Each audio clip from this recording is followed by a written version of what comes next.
Hello everyone and welcome to the Deercast. First things first, you'll have to give us some feedback as to whether the sound quality on this video is any better than our normal videos, because we've bought a directional mic, you won't be able to see it funnily enough, that's attached to our GoPro camera, and hopefully it's going to help improve the sound quality on some of our videos going forward. It's something that a few of you have complained about. We've taken notice and hopefully done something about it. Now, talking of complaining, don't like to do too many videos where we complain about a product or a service, because it's not particularly fair if the manufacturer isn't here to defend themselves. However, I have reached the end of my tether with Opti-Lock mounts. Now, for those of you who don't know what they are essentially the mounts made by Seiko for Seiko or Tikka rifles. They fit onto Seiko and Tikka rifles, funnily enough, but they don't fit onto any other make or of rifle.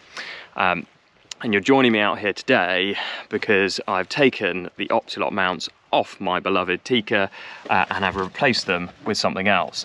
Now I'm just going back into the boot of the car to actually grab the old Opti-Lock mounts, because I'm going to show you the problems I had with them, and then I'm going to show you what I've replaced it with, and then I'm going to try and re-zero the rifle and let you know kind of thoughts and opinions. So I had these Opti-Lock mounts on my Tikka before.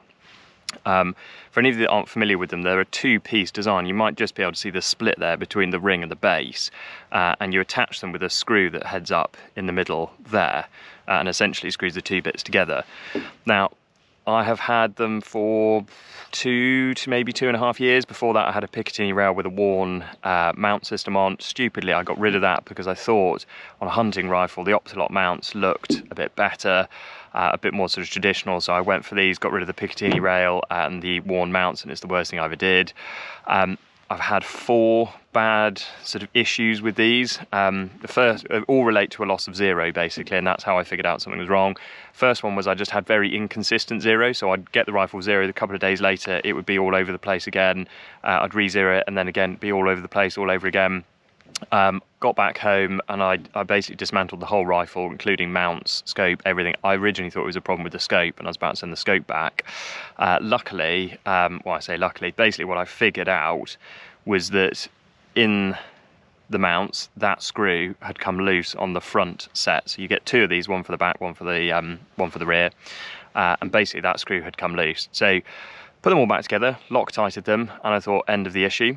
About 6 months later, I had a very similar issue again, and what I discovered this time was that inside each of these mounts you get given a sort of like a plastic washer or collet that basically wraps around the scope to protect it from these mounts crimping it, and basically one of those had started to come loose out from the middle. Now I know what you're all thinking, and it's that it sounds as though I just don't torque these down properly. Every time I put them on, I use a Wheeler torque wrench specifically for this reason, and I did it all to manufacturer's spec. So anyway, resolved that issue.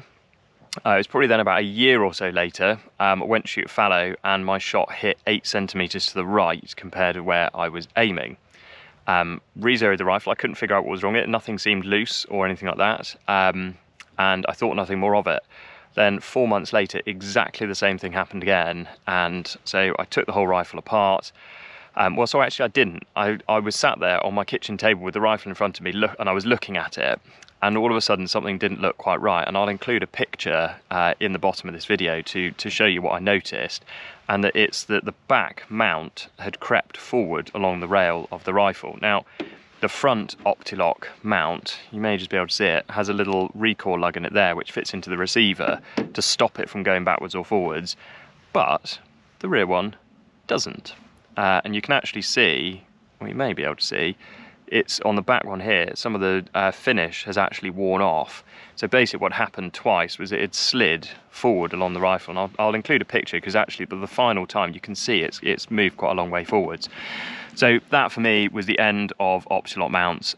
Took them off, and I was looking for a new mount for my Tikka rifle, and with all the troubles I'd had, I had a pretty specific thing I had in mind for what I wanted for the rifle. Something that was a one-piece mount, so that it could fit into the recoil lug in the receiver of the rifle, but that way neither one of them could move forward, i.e. if it was a one piece and it was into that recoil lug, that was it was solid. The second one was not two pieces, as in each piece, not two pieces, so there was no screw between here, so there was no kind of fault. And essentially what I ended up with was one of the hunting series mounts, so SCT, from Spuhr. I've mounted it to the rifle, I haven't zeroed it yet, but I'll quickly show you what it looks like. So spinning it around. So this is the Spuhr mount.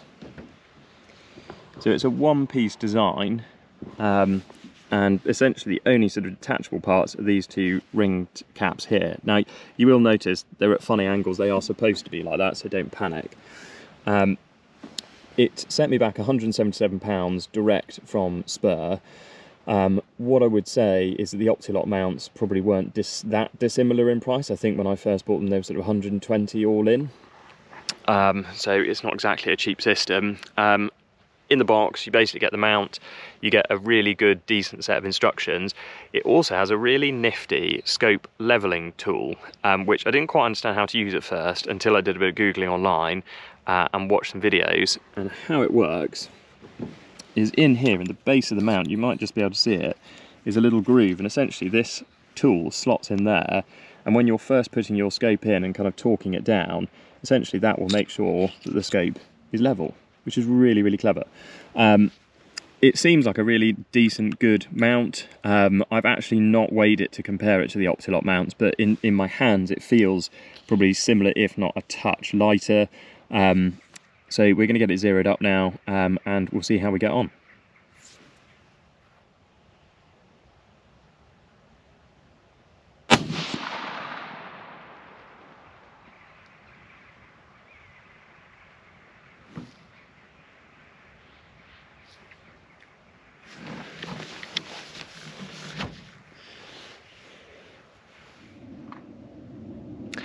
So all zeroed in, was remarkably easy apart from one small human error.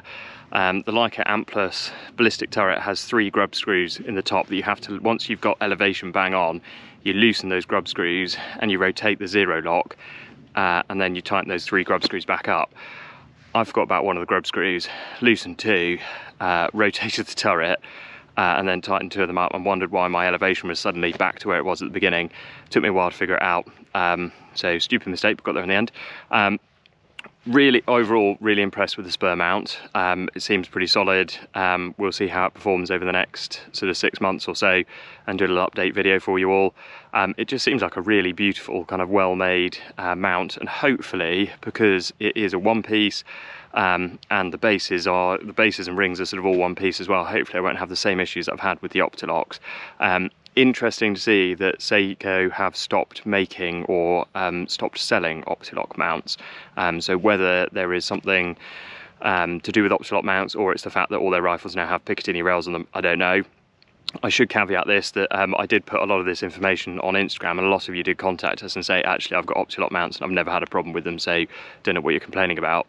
I've tried everything with them. I've tried Loctite, I've tried torquing them really, really tight, and I've always had the same issues, and talking to a few people, a few others have said they've had the same. So, don't know, maybe just a bad batch of Optilocks, who knows.